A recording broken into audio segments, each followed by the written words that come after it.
Happy Thanksgiving. This is the holiday that we give thanks.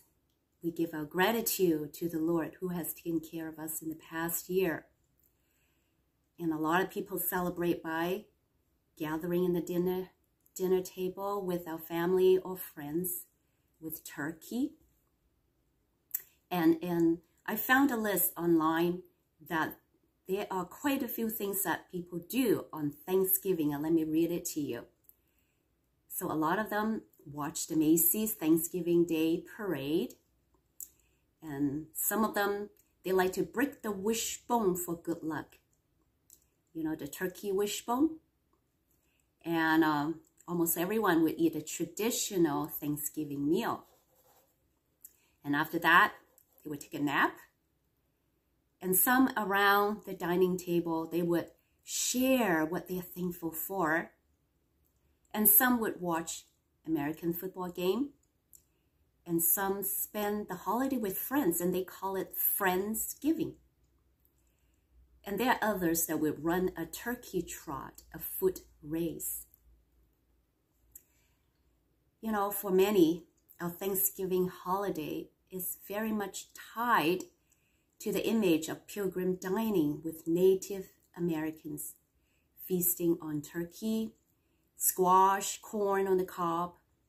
And historically, the event took place in 1621 near Plymouth, Massachusetts.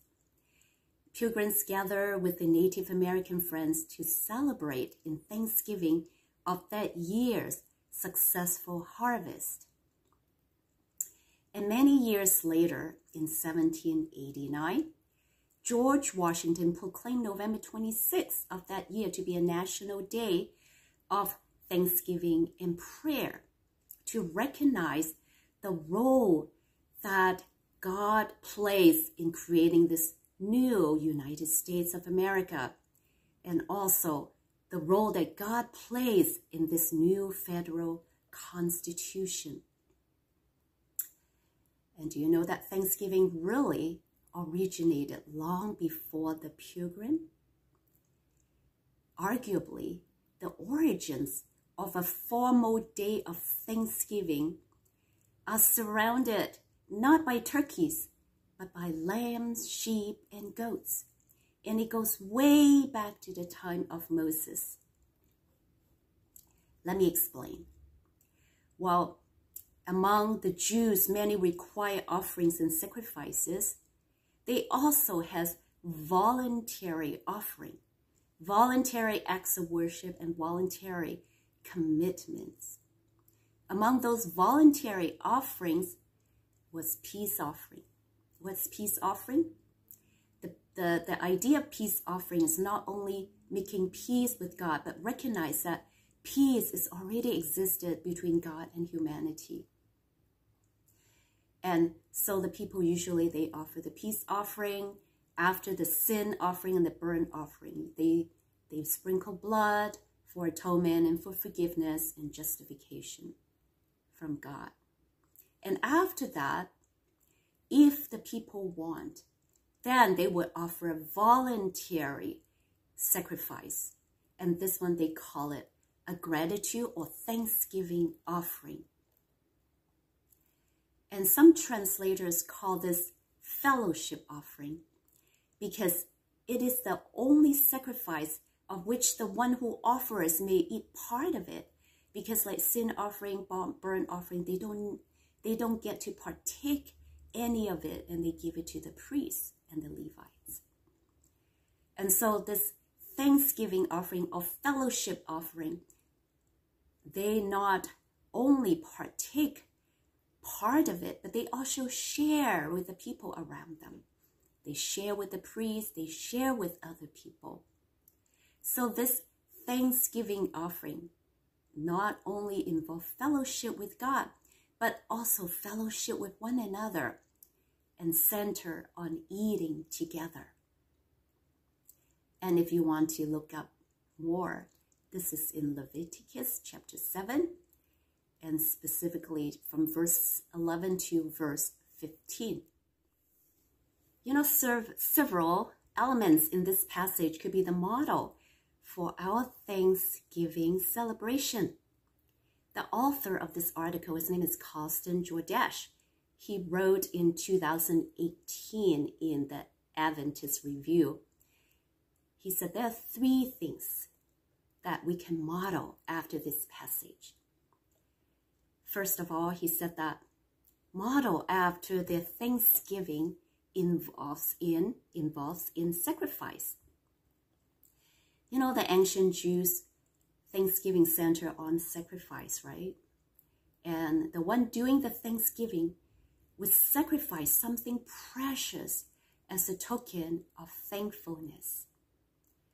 And merely saying thank you or feeling thankful was not enough for them.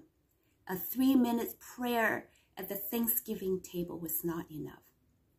After the sin offering, the justification, the forgiveness of sin, and then the success of their harvest, the people were so moved by God's grace and the love that they voluntarily wanted to give something valuable back to God. A Jewish family would take an animal or perfect quality, a perfect unblemished animal, the best that they had, and offer it to God as an expression of their thanksgiving. Consider how significant it is. You know, the offering is so valuable to them. Probably they bought it with a high price, a good price at the market. And so their sacrifice or their offering is truly a sacrifice. And the author implies that in our Thanksgiving celebration, that we should offer something valuable like this people to God. What kind of sacrifice should it be for us? He said that we should ask ourselves, is this something that we would miss, or is it something we have plenty of? And would it be a sacrifice that is something that we can replace? Or is it a sacrifice that we can readily give it away without affecting us in some way? So as we look back in our family, our home, our health, our relationship, our job, we look at the assurance that we have salvation. What sacrifice could we consider putting on the altar of thanksgiving?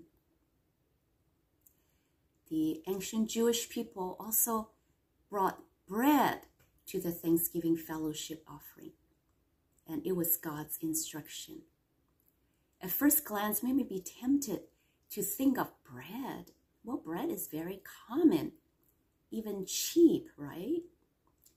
However, to the Israelites, it was a symbol of God's provision as the mainstay of life.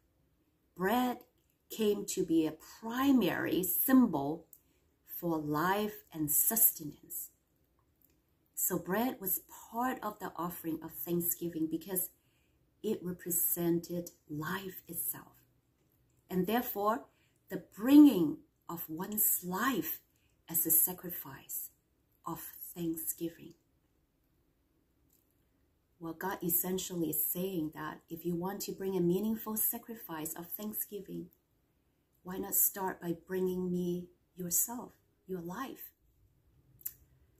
Some of us may be holding onto part of a life that we need to let go, like an attitude, a grudge, material things, destructive habits, or stubborn perspective. So Thanksgiving, the author says, is a good time to let go of ourselves. Second observation by the author. He said that ancient Jews' Thanksgiving offering was a joyous feast, like a party. An Israelite family would bring the offering, and not in a sullen or depressed manner. They are joyous, they are happy. In fact, among the items prescribed for the sacrifice of thanksgiving was leavened bread, not the unleavened bread that I talked about. Unleavened bread is the flat bread. Leavened bread means that they include yeast so it rises. So one of the items to bring to Thanksgiving offering was leavened bread. It's a bit odd, isn't it? Because most of the time, God told them to eat unleavened bread, indicating that something that is removed of sin. Your life has been removed of sin, or your home, your family is removed of sin. And they eat the unleavened bread during Passover. But during this occasion, this Thanksgiving sacrifice occasion, is a completely happy, joyous occasion. So God told them to eat the leavened bread. He wants the people to enjoy the occasion, even to enjoy the taste of the bread, the food. So the lesson learned from here is that God wants us to enjoy life to its fullest, even as we remember His grace and provision for us. Third observation by the author. And the passage concludes with a verse that instructs the offering of thanksgiving be eaten on the day that it is offered. None of it can be left until tomorrow or next morning. The food was to be eaten that day. The feast was to be celebrated that day. The thanks was to be given that day. And the living was supposed to begin that day. So we are confronted here with God urging us to live life in the present. God knew the temptation for Israelites to save and store, and perhaps even to skip the feast altogether. It is equally possible that God knows what we may be thinking, that we'll get around to living out a celebratory spirit of gratitude when things settle down and when we are out of school, when the kids are grown, and we are out of debt. But today is the best possible day to embrace gratitude.